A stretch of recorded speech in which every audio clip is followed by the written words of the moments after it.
Hello, everybody, and welcome to another wonderful episode of Paper Doll Houses. Today, our special guest is Christina Morgan. Christina, this is my first time meeting you as well. Can you give me a little bit about yourself? Let the world know who you are. Um, well, I am first and foremost a mom. I have a 10-year-old son, and he's a big part of my story and what I've overcome. Okay. I actually came across you through Ellis. I'm a moderator on J. So, Okay. so when my son was born on 999, That's he wonderful. I I almost lost my life.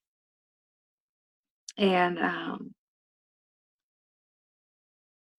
I had to have an emergency hysterectomy. And I was in a coma for about a week. Hmm. And his dad was not around. I was by myself. And it was a very traumatic time. Right. And that's pretty much defined my life for a very, very long time. And instead of being grateful that my son's alive and I have a healthy child and I'm alive, I seem to always be living in that pain and trauma for a really, really long time. Right. And I used to drown it in alcohol. I was a very bad alcoholic. And I just celebrated a year sober on the 13th. So Congratulations. thank you. And it's been rough, but I'm here and I'm trying to learn how to be more positive and look on the brighter side of things. I know that sounds cheesy, but it's really true. Yeah. I've been diagnosed with so many mental health disorders that I don't even really want to list them all, just for the fact that it's just it goes on, and it's like that I don't want that to define me anymore. Right. Right. Um, Especially I had my psychiatrist. I hate to say this, but he almost killed me and pushed me to the point of a suicide attempt. Hmm. Where he was changing my medicine so dramatically and so frequently Right. that and changing my diagnosis like every couple months. And it was like, what is wrong with me? It's like, am I really that crazy? Yeah. And I'm like, do I have to take all this medicine just to feel better? What do I just, and I used to, like I said, I was an alcoholic and I would drown all this stuff out. And, I just got tired. I have, I guess I'll just say they're bipolar and borderline personality disorder. Right. They can be mistaken Yeah. as like borderline personality disorder can be mistaken for bipolar disorder Right. for a really long period of time because it has similar symptoms. Yeah. Um, but he kept wanting to put me on different bipolar medications. I was having suicidal thoughts, Yeah. those and a lot of different bad side effects. But I went into psychosis and um, I had a knife and pills, and I don't remember what exactly was going on. I just remember screaming at the cops, telling them that I would kill myself to leave me alone. Yeah. And the next thing I know, they're bashing my window in to get me out of the car. And it took 3 grown men to get me out of the car. And then they put me on a gurney with restraints, and I still got out of those. And then they took me to the hospital, and um, they arrested me from the hospital and sent me to jail to a suicide cell. Yeah. They wouldn't stop screaming.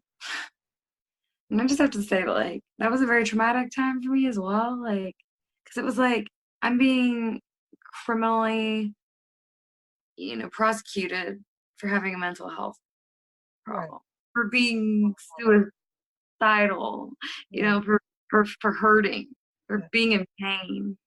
And I was like, I don't need to be in a jail cell. And I was naked for 2 days. And it added on to what it was already. Yeah. Slap in the face, and I felt humiliated. I mean, I'm in this jail cell with windows open. I have no clothes. I'm on a wool blanket on a cement block, and the suicide vest they gave me, the Velcro didn't even work on. Like, they wouldn't even Velcro. They just gave me another wool blanket. I went out there with rashes all over my body just from trying to stay covered. Yeah.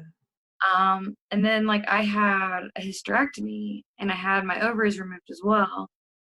So I go through hot flashes and night sweats, and they wouldn't, like, I'm sitting there having hot flashes and having 2 wool blankets on me and trying to cover myself to keep myself from being exposed to these male police officers that can see right into my cell. Yeah. Um, it was embarrassing. And then I had people coming in, and it was right there in the middle of booking. So I had all these males coming into booking, couldn't even stand up in my cell because I'm naked. I had to lay down pretty much because all the windows and everything. Yeah. I mean, and then I wasn't allowed to have any of my anxiety medication because it's a controlled substance. So I'm having panic attacks on top of night sweats and hot flashes and everything else I'm already going through. It was awful. They finally got me a bed, and I went to the hospital and I told her what had happened, and she just looked at me like, they really did all this to you? And then I ended up going to court, and they ended up finding me guilty of disorderly conduct, making me pay like $300 for being mentally ill, That is for amazing. being suicidal, for being in pain. I went through all that. And it all came down to a psychiatrist that can only talk to you for 15 minutes a month. It's no. I mean, it's just, I feel failed in a way. And I feel like I had to take control over my own mental health and over my own spirituality and over my own path, my own sobriety, my own recovery. I had to take responsibility for myself, my thoughts, and I'm a better person for it. So I mean, it was a learning experience. I came out. It's my little, here's my little violin, I guess. My pity party. So but it's my story too. Like it's shaped me to who I am today. Right.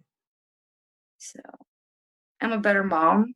I'm a better wife. I'm a better daughter, friend. 2013, I had a fiance pass away after 4 years of being together. And I've been through the ringer and I'm still on top. And if I can do it, anybody can do it, And I felt that's why I needed, to share my story, because I came out of this. I came out the fire. I have a couple scars, a couple burns, but I'm a phoenix. I feel like I'm rising up from those asses. I'm rising up from the asses. Exactly. And that's amazing. I'm really glad that you recognize that, because not a lot of people can get to a point where they recognize their growing points. And that's exactly what you did. You took such a tragedy and you turned it into a lesson. And that's what's important.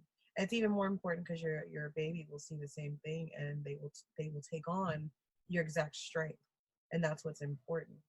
So I'm really glad that you came out of it. I'm really sorry that those things happened to you. I really am. You don't deserve that. No one deserves that. That your human rights was violated, just to say. But even then, it's unfortunately more of like character development. So you've went through it, but you were able to say, hey, I might have gone through this, but I still came out on top. And it's really important that you keep telling yourself that every single day. Because if you don't, you're going to bring yourself back down to that spot, and you don't deserve to be there. No one does, especially I you. mean, as an alcoholic, I was in AA for 9 months before I fell off the wagon. Yeah. And I got back on by myself and stayed sober for this year by myself. And it was that, even AA was a learning experience because it helped me learn that that wasn't, it's right for some people. And at the same time, it helped me, but it wasn't right for me Yeah. because I was constantly putting myself in rooms with people that I'm a very strong empath as well. So I feel everybody's stories a bit deeper than I think everybody else may feel them. And I try to help a lot of people. I think that's why I ended up in so many toxic relationships. I wanted to see the best I could in people, and then it ended up, turning inwards on me. Yeah. But now I have a wonderful fiance. I was married 6 years, and I mean, like, I'm seriously, I can't tell you guys like how happy I am like right now and where I am in life. Um, I'm sorry, I went sidetracked somewhere else. It's totally fine. I think that's amazing too. And you know what? Let's talk on that subject real fast. You said that you realized your ability to want to help other people is what drew in toxic people. So you understand now that there is a need for boundaries, especially when you're a strong empath or someone who really resonates with somebody else's story, or even not even resonates, but they can kind of take in what the other person's feeling. So, it's always good now to recognize that that's an issue, and being able to say, you know what, no, I do feel for you, but I want you to do the work on your own, because I went through something tragic and I healed myself from it. In fact, I made myself get up and go to a sobriety meeting because I deserve that. I know my worth. You should know your worth too, but I can't know your worth for the both of us. I can only know the worth for me. So, I mean, Right. that's really ideal that you take that on. Yeah, it's like because I would chair meetings. I would go set up meetings, go make the coffee and pass out the literature and you know speak like I was the head speaker pretty much, and Yeah. would like run them, keep the meeting in flow, um, and it just sometimes hearing the stories, even though they would be very uplifting, even just talking about alcohol all the time for an alcoholic is very difficult. Yeah. It's just like talking about somebody's triggers. Like, did you want to talk about your triggers all the time? Like, for me, that just doesn't help me. But for some, the community and the people and the support that comes from those rooms and the love that comes from those rooms, that's a lot of people get a lot out of that. And I'm not discrediting it at all. I'm just saying, what for me, but I took a lot out of it as well. A lot of the literature and a lot of the people I met and everything that's well, I also moved too. So like all my home groups kind of, I'm not, I just never went back into the rooms. So I'm sorry, I chatted on one. No, you're totally fine. And like I said, it's really good that those are the things that you recognize. I'm really proud of you to be able to say that you took something so bad and you made it into such a huge positive. And you know what else? Just so I can end you, I feel like you're pretty much done here, but I'll just leave you with this. There's a saying that's take everything with a grain of salt, right? So you understand that a piece of rock salt can purify something like water. So you're getting the entirety of something, and you're taking the wisdom that you've learned, and now you're applying that rock salt. So somebody could be toxic, but they can also give you a really good lesson. So you're taking the good lesson, you're taking your rock, and you're simplifying it and you're purifying it for yourself. So you've learned something from it, and you can go forth and teach others, and that's good. Thank you. That was amazing. No, no problem. But I'm really grateful for having you on here, Christina. And I feel like you Thank could you. teach a lot of women who've been through those things. Like I said, you did not deserve those things that you went through. And I'm really glad that you came on to share these things.